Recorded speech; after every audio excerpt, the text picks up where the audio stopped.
Aleyküm muhaciretdeki Şarkı Türkistanlı kırındaşlar. Biz tügün Türkiye Silah Kuvvetleri Güçlendirme Vakfı Genel Müdürü General başlık bilan görüştük. Şu generalniki bütün Şarkı Türkistanlıklara rahmetli hem salamı olganlık için bu yerde video çekiş bir yapı başka. Ben bu yerden şu generalların salamını bütün Şarkı Türkistanlı kırındaşlarımızla yollavatımam. Tüm Allah razı olsun. Bugün kadar Türkiye ordusuga, Türk Silahlı Kuvvetleri'ne yardımcı olan her bir Şarkı Türkistanlı kırındaşlarımız için bir medal verdi. Medal takdim kıldı. Özü Türkiye kilenmegen, yani Ankara'ya kilenmegen Türkiye'de bolsunmu. Ama bizge amanet kıygan kırındaşlarımızdaki biz şuların medalını, şulara vakaletini aldık. Allah kalırsa bunu inşallah Kayseri'den, İstanbul'dan, her yer Adana'dan, şu İktisadi yerden iyi etken kırındaşlar var. Biz şunu vakaletini kıldık. Bu şu medallarını Allah kalırsa şu kırındaşlarımızga yollaptırırız. Hem bununla yardım kıygan her bir Şarkı Türkistanlı kırındaşlarımızın Türkiye ordusu şu güçlendirme vaktiga hafiri üye sübtida kabul kıldı. Hem bütün Şarkı Türkistanlı kırındaşlarımızın ki Türkiye ordusu yardım kıyganlara çeksiz rahmetini bildirdi hem tesirlendi. Kırındaşlarımız bizim için Türkiye ordusu yardım kıldık. Osmanlı vaxtının tatip, ta Mustafa Kemal Atatürk zamanıgacha Şarkı Türkistan'a, meyli Osmanlı zamanı, meyli Mustafa Kemal Atatürk zamanıda Şarkı Türkistan ordusuga Türkiye birinci olab yardım kıygan.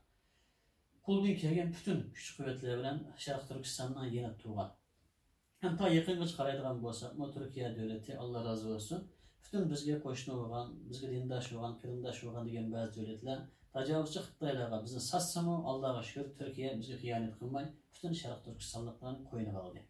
Biz bugün Allah xolisa, xuddi Çanakkale'de ajdodlarimiz shehid bo'lganga o'xshash Türkiye ordusuna yenib tursa, Türkiye'ninki ordusuna yordam qilsak, Allah xolisa bundan keyingi bosqichlarda vatanimiz Şarkı Türkistan uchun, vatanimiz Şarkı Türkistan ordusu uchun Türkiye devletiniki, Türkiye ordusuniki yordam qiladiganligiga ishonchimiz bor inshaalloh. Mana bu qiyganlarimiz faqat bizniki yoki vatandoshligimiz, Türkiye'deki o'rnimiz uchun emas, hem Türkiye'deki Uyg'urlarning manfaati uchun emas, balki vatanimiz Şarkı Türkistan'da qarindoshlarning manfaati uchun intayin yaxshi deb o'ylayman. Biz bu qiygan ishlarimizdan hammani inshaalloh Ichki Bakanlığımız hem Türkiye Birleşik Milletvekillerimiz yo'llayapmiz, bu ko'rayotdi. Buning uchun intayin bizga afrin o'qiyotdi, hem rahmatini bildiryotdi. Allah xolisa bu işimiz çok ta'sir qo'zg'aydi deb o'ylaymiz. Bizning maqsadimiz Türkiye'de faqat 300 Uyg'ur vatandaşlık emas, bütün Uyg'urlarni vatandaşlık elishda. Vatandaşlık elish, yani bunu kazandırış. Bütün Uyg'urlarga Türk vatandaş bulash. Mana bu maqsadda bo'lganligimiz uchun 300 qarindoshimizniki az to'la chekkan bu bedeli inşallah quruq ketmaydi deb o'ylaymiz. Buniki hem Şarkı Türkistan menfaati uchun, hem Türkiye menfaati uchun, Türkiye Şarkı Türkistan munosabati uchun, hem Türkiye bilan Xitoyninki tajovuzchi kofirlarning uyullarini Türkiye'de buzish uchun jiq foydasi bo'ldi deb o'ylayman. İnşallah.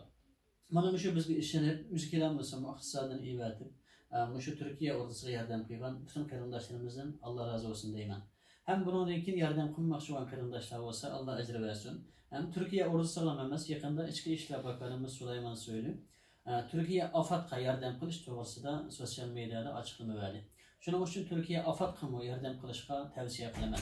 Allah hammamizga yordamchi bo'lsin.